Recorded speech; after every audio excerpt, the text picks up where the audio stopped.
इस कहानी की शुरुआत होती है मोरक्को के साउथ में मौजूद एक रेगिस्तान से, जहां पर दूर दूर तक फैला हुआ सूखा पहाड़ी इलाका और रेत दिखाई देती है। इसी सूखे और बंजर रेगिस्तान में एक बहुत बड़ी रेव पार्टी चल रही होती है। हजारों की तादाद में लोग यहाँ मौजूद हैं जो म्यूजिक की तेज धुन पर नाच रहे हैं। इन लोगों में हर तरह के लोग हैं, कुछ अजीब कपड़ों में हैं तो कुछ नशे की हालत में हैं। इस भीड़ के बीच हमें दो लोग दिखाई देते हैं जो बाकी लोगों से बिल्कुल अलग लग रहे हैं, जिनके नाम लुइस और स्टेबिन है। ये दोनों बाप बेटा हैं। लुइस के चेहरे पर परेशानी है और वो किसी पार्टी के मूड में नहीं है। लुइस के हाथ में कुछ पोस्टर्स होते हैं। वो हर गुजरने वाले शख्स को वो पोस्टर दिखाता है और पूछता है कि क्या तुमने इस लड़की को देखा है। दरअसल पोस्टर पर जिस लड़की की फोटो है उसका नाम मार है, जो लुइस की बेटी और स्टेबिन की बड़ी बहन है। यहाँ पर हमें पता चलता है कि मार पिछले 5 महीनों से गायब है और आखिरी बार उसे एक ऐसी ही रेव पार्टी में देखा गया था। लुइस इसी उम्मीद में यहाँ आया है कि शायद उसे अपनी बेटी का कोई सुराग मिल जाए। स्टेबिन अभी छोटा है, वो उस माहौल को समझ नहीं पा रहा, लेकिन वो अपने फादर का साथ दे रहा है। ऊपर धूप बहुत तेज होती है लेकिन लुइस रुकता नहीं है। वो एक ग्रुप के पास जाता है जो वहाँ जमीन पर बैठे नशा कर रहे होते हैं। वो उन्हें फोटो दिखाता है लेकिन वो लोग नशे की हालत में धुत हैं और लुइस को इग्नोर कर देते हैं। कुछ लोग उसे गलत जवाब देते हैं तो कुछ लोग उस पर हंसते हैं, लेकिन लुइस हिम्मत नहीं हारता। वो पहाड़ी के ऊपर चढ़कर दूर तक लोगों को ढूंढने की कोशिश करता है।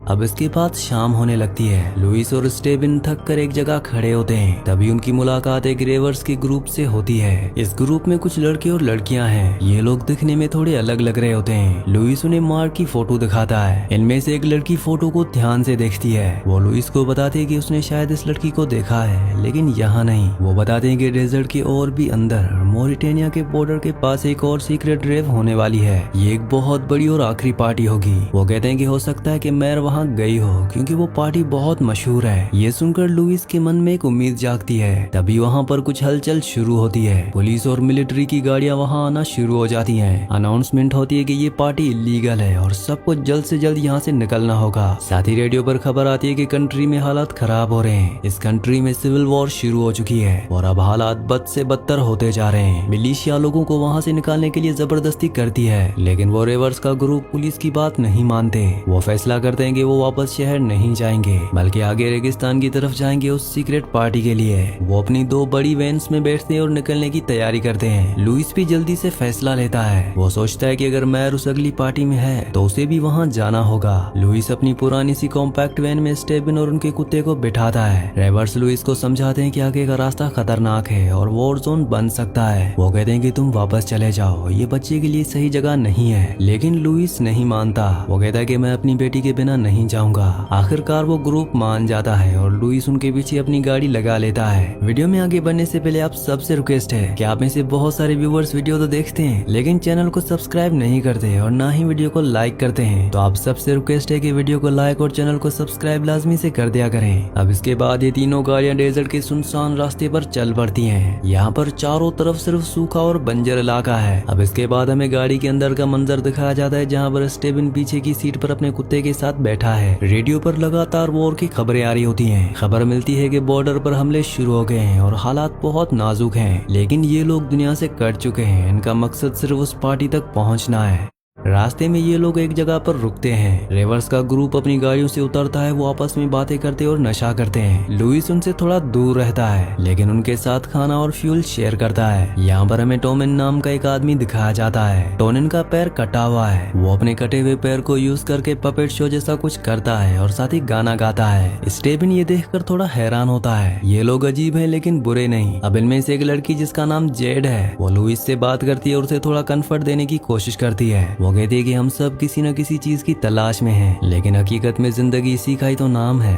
अब इसके बाद सफर शुरू होता है। अब रास्ते में एक सूखी हुई नदी आती है जिसे इन्हें पार करना है। गाड़ियां मुश्किल से पथरीले रास्ते से गुजरती हैं। यहाँ पर एनवायरनमेंट बहुत खतरनाक दिखाया जाता है। ना पानी है ना कोई पेड़। एक जगह रात को कैंप लगाया जाता है जहाँ पर ये सभी लोग इकट्ठा होते हैं। रेवर्स लोग एक तरह का नशा ले रहे होते हैं। अब सुबह होती है तो लुइस देखता है कि उसका कुत्ता बहुत अजीब बिहेव कर रहा है। उल्टियां कर रहा होता है और चल नहीं पा रहा, जिसके बाद पता चलता है कि रेवर्स ने नशा करने के बाद जो गंदगी की थी कुत्ते ने गलती से उसे खा लिया था, क्योंकि उनके वेस्ट में उस नशे का असर था। तो इसी वजह से लुइस का कुत्ता बीमार हो गया है। इस बात पर लुइस को बहुत गुस्सा आता है, लेकिन वो कुछ नहीं कर सकता। वो ग्रुप के साथ मिलकर कुत्ते का इलाज करने की कोशिश करते हैं। जेड और बाकी लोग कुत्ते को पानी पिलाते हैं और उसका ध्यान रखते हैं। इस हादसे से लुइस और उस ग्रुप के बीच थोड़ी नजदीकी बढ़ती है, क्योंकि वो सब मिलकर उसके कुत्ते की मदद करते हैं। कुत्ता धीरे धीरे ठीक होने लगता है। अब इसके बाद सफर आगे बढ़ता है और अब रास्ता पहाड़ी हो जाता है। सड़क बहुत संकरी और कच्ची है। एक तरफ ऊंची पहाड़ी है और दूसरी तरफ गहरी खाई। आगे वाले रेवर्स की एक बड़ी वैन के टायर रेत और पत्थरों में बुरी तरह फंस जाते हैं। गाड़ी आगे नहीं बढ़ पा रही होती। सब लोग अपनी गाड़ियों से उतरते हैं। लुइस भी अपनी वैन से उतरता है। स्टेबिन और कुत्ता लुइस की वैन के अंदर ही बैठे रहते हैं।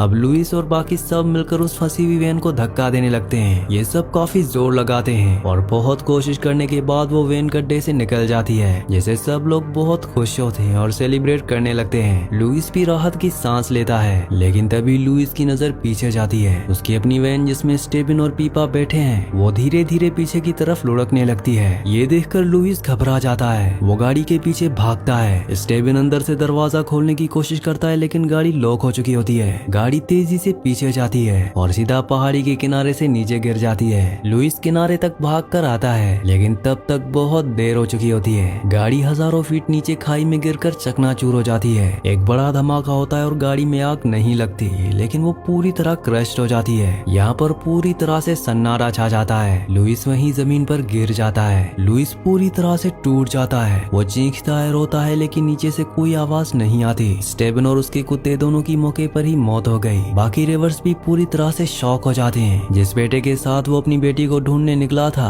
अब वो बेटा भी उसके हाथ से चला गया। इस हादसे के बाद लुइस पूरी तरह टूट जाता है। वो गहरे सदमे में चला जाता है। वो ग्रुप से बात करना बंद कर देता है। ग्रुप के लोग कोशिश करते हैं कि नीचे जाकर बॉडीज को निकाल लें, लेकिन नीचे खाई बहुत गहरी है। वो समझ जाते हैं कि अब कोई जिंदा नहीं बचा। तब लुइस अचानक उठता है और बिना किसी डायरेक्शन के रेगिस्तान में पैदल चलना शुरू कर देता है। उसे बिल्कुल भी होश नहीं होता कि वो कहाँ जा रहा है। धूप और गर्मी उस पर असर कर रही होती है, लेकिन उसे इसकी कोई परवाह नहीं होती। स्टेफ और जेड अपनी गाड़ी लेकर उसके पीछे आते हैं। वो उसे रोकने की कोशिश करते हैं। लुइस उनसे दूर हटने को कहता है, लेकिन वो लोग उसे अकेला नहीं छोड़ते। वो जबरदस्ती लुइस को गाड़ी में बिठाते हैं और उसे पानी पिलाते हैं। लुइस की आंखों में अब कोई उम्मीद नहीं बची है। बेटी गायब है और बेटा मर चुका है। रेवर्स का ग्रुप अब डिसाइड करता है कि वो वापस नहीं मुड़ सकते, क्योंकि पीछे वॉर जोन है और उनके पास फ्यूल बहुत कम है। उन्हें आगे ही बढ़ना होगा, शायद किसी बस्ती या मदद की तलाश में।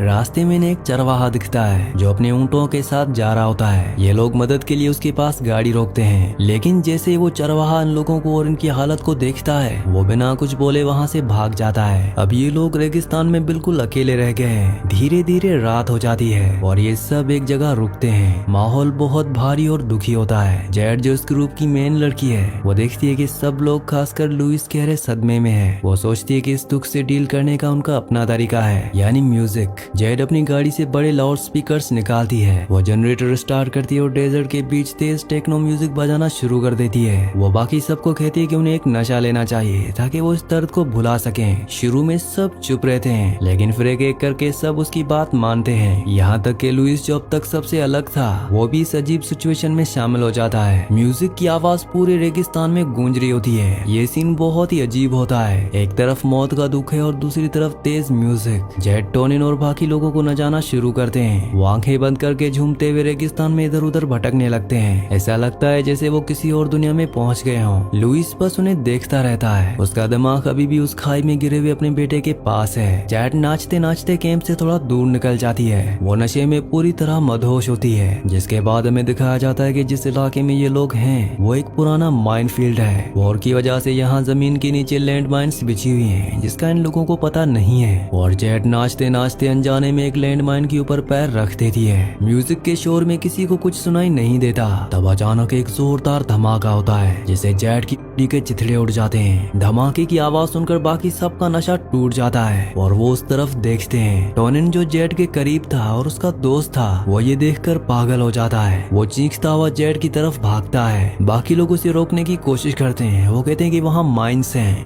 लेकिन टोनी किसी की बात नहीं सुनता। वो भागते हुए जाता है और जैसे वो जेट की बॉडी के पास पहुंचने वाला होता है तब उसका पैर दूसरी लैंडमाइन पर पड़ता है, जिसे टोनिन भी मारा जाता है। म्यूजिक अभी भी चल रहा होता है जो इस सीन को और भी भयानक बना देता है। ये देखकर बाकी लोग सुन पड़ जाते हैं। वो डर के मारे हिल भी नहीं पाते। उन्हें समझ में आ जाता है कि वो मौत के मैदान में खड़े हैं। लुइस जो पहले ही अपने बेटे को खो चुका है वो अब इन नए लोगों को भी मरते हुए देख रहा है। अगली सुबह दिखाया जाता है कि जेड और टोनिन के बॉडी के टुकड़े वहाँ बिखरे हुए हैं। बचे हुए लोग वहाँ से हिलने की हिम्मत जुटाते हैं। वो बहुत ध्यान से एक एक कदम रखते हुए वहाँ से वापस गाड़ियों तक आते हैं। अब इनके पास कुछ नहीं बचा, ना उम्मीद, ना खुशी, ना कोई मंजिल। जिस पार्टी के लिए वो निकले थे वो बेमानी लगती है। लुइस अपनी बेटी मार को ढूंढने निकला था, लेकिन उसने अपना बेटा, अपना कुत्ता और अब ये नए साथी खो दिए। आखिर में हम लुइस को देखते हैं। वो बिल्कुल अकेला महसूस कर रहा है। उसके चेहरे पर अब दुख से ज्यादा एक खालीपन है। जिसके बाद लुइस गाड़ी में बैठता है और वो आगे बढ़ने का फैसला करता है या शायद वहीं रुकने का, ये क्लियर नहीं होता। इस सीन के साथ इस मूवी का, इस कहानी का एंड हो जाता है। अगली कहानी आप किस मूवी पर सुनना चाहते हैं मुझे नीचे कमेंट्स में जरूर बताना। और अगर आपने हमारे चैनल को सब्सक्राइब और वीडियो को लाइक नहीं किया तो जल्दी से वीडियो को लाइक और चैनल को सब्सक्राइब कर दें।